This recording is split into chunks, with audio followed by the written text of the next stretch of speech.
Hey everyone, Sycra here, and today I'm going to be talking about how to draw scary stuff, and I feel like I'm not an expert on this, and so I'm joined with Flavia, who's probably knows more about scary stuff than I do.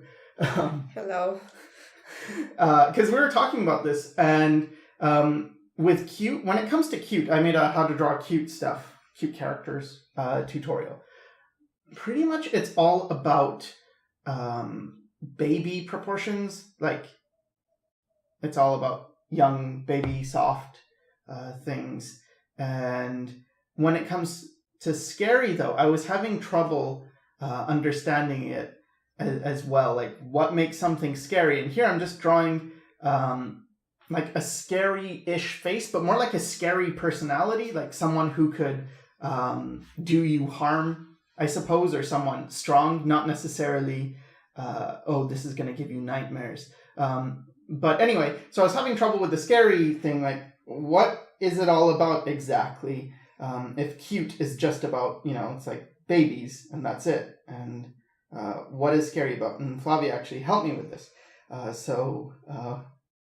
What did you say scary is about? It's about perceived threat.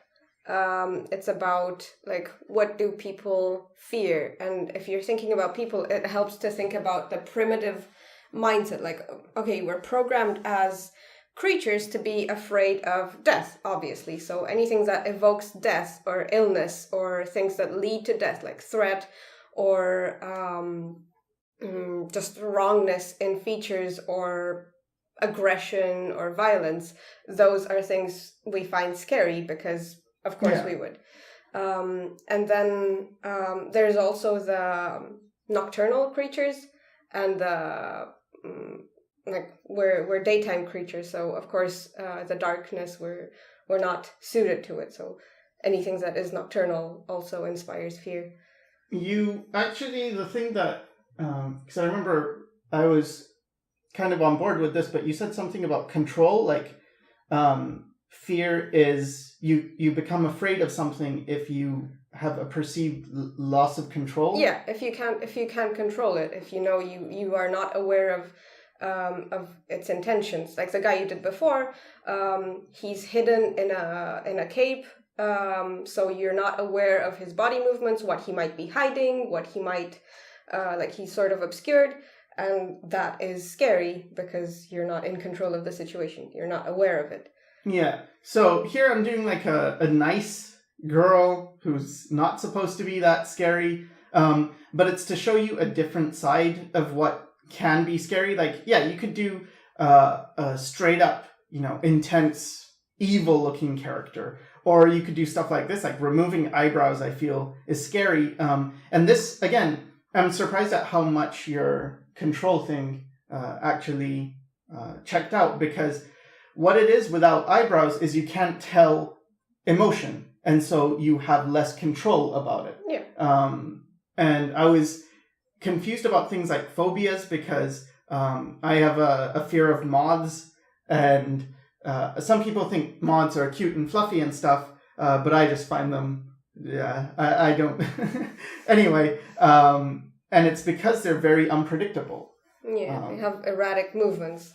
Yeah, so things that evoke death, and then things that are unpredictable, and illness as well. Yeah, like, for example, here sick. she's got her eye bleeding and she's got her mouth sewn shut, and it's like even with animals, they tend to avoid the ones that get ill.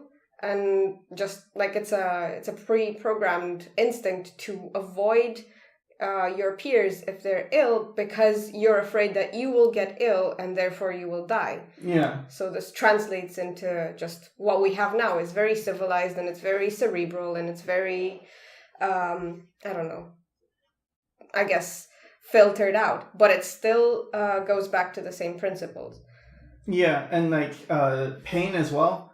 Like if something looks painful or looks like it can do you harm, it also, so when there's spikes and stuff, it's like, well, this looks sharp, this looks like it could harm me. And here, one of the things I wanted is kind of a creepy thing. And what I find is most creepy is when something is pretty much normal, except a little bit is off. Or something is just not right. For instance, you could say, oh, that girl was smiling, but the smile was not normal. It was deranged. Yeah. That's even less control because what it does is it tells you that it could fool you. At first glance, it could fool you for she's smiling, and then you have even less control because you're going to be tricked into thinking this is safe, and then you look closer, and then she's like all... Yeah, and that she looks like innocent, but not. Yeah. It's like, oh, wait. Because innocence mean, oh, yeah, I'm going to approach you, but then the uncontrollable parts are like, yeah, but then wait a minute, you tricked me. So it's even more scary to be in a place where you think you can trust something, but then it could actually stab you in the back, as opposed to something that's straight up grotesque. Like this one, I just went for something that looks horrible, just grotesque. Looks sickly, looks like it could hurt you. I think it's cute, really. Well, there you go. Yeah, because that's the thing with scary as well, and same with cute. But all these things are very subjective. So when I make a tutorial of how to make a character cute, well, it's just keeping in mind certain things. For instance, I wrote, I mentioned how cute is like a baby, right? Like, oh, babies are cute. And that's pretty general across most humans. They find babies and baby animals and things to be cute, especially mammals. But not everyone. Some people find babies to look like gremlins. Some people. Well, I was thinking of Bob, but you do too. Yeah. No, he's the gremlins one. I'm more... What do you think babies look like? Undefined people. Very strange, very alien. Yeah.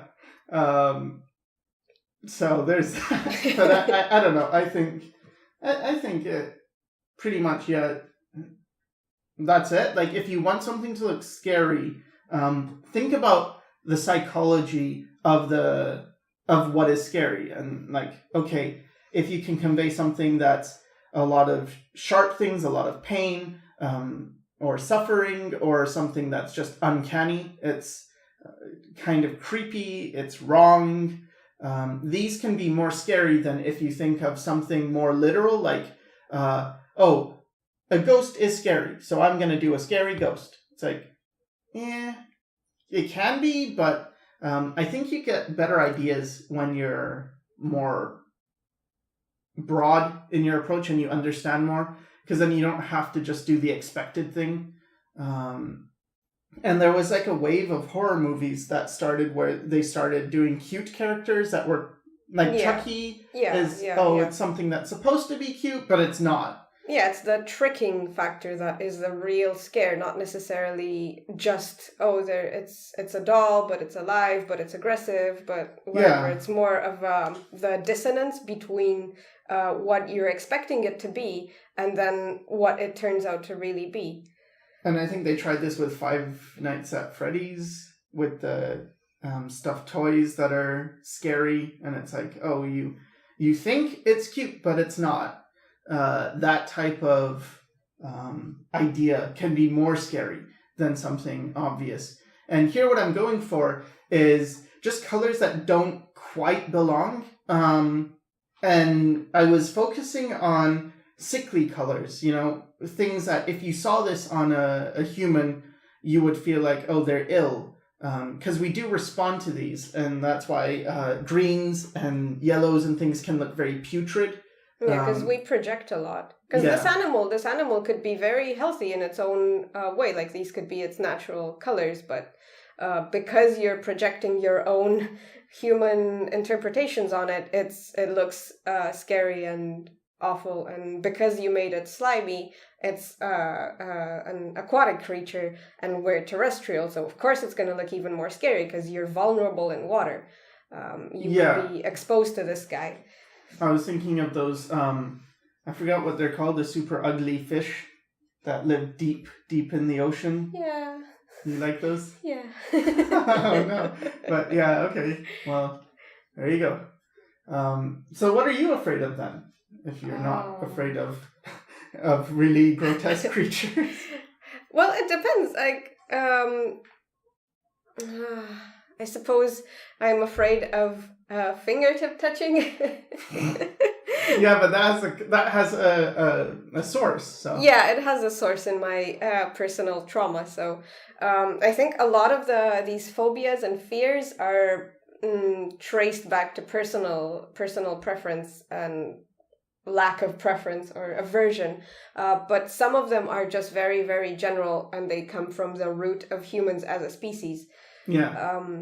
Like anything gory tends to be frightening because we avoid pain. Yeah, but on the other hand, with us being civilized and growing up in a world that's sort of perverted, but not in the sexual sense, but more like twisted, we learn to like a certain feeling of fear. We learn to be drawn to certain negative feelings and incorporate them into things that we like. Because, for example, I find this guy kind of adorable because I look at him and it's like, oh, you didn't draw him in water, so I feel like, oh, he would be very helpless on land. And it's like, oh, he's slimy, so he can't really move, and he can't, it's like, oh, and then his teeth aren't really effective. Like, oh, what could he do? He could like puncture your skin a bit, but his teeth don't go in the right directions for like he would be more of a scavenger, I imagine, because he would take a really long time to bite something.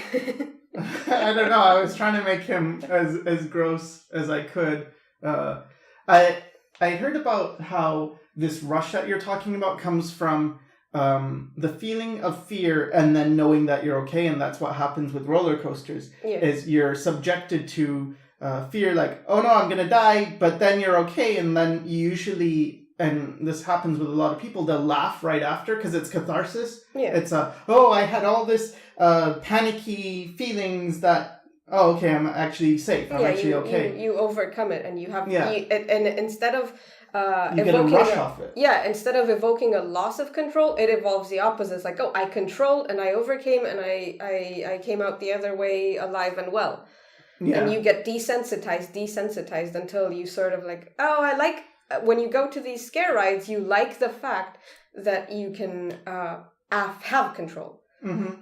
So, pretty much that's, I mean, I hope it's okay that we talked about psychology and not necessarily, well, draw this proportion or that proportion. Here I'm just inverting things because sometimes when you see the opposite of what is expected, it can be creepy as well. But yeah, I think when it comes to things like getting an emotion, it really helps to learn psychology and how people think and what is considered scarier. What are the components of this? What are the ingredients for fear eliciting responses? So thanks, Flavia, for helping explain. And I hope this helped. And thanks for watching.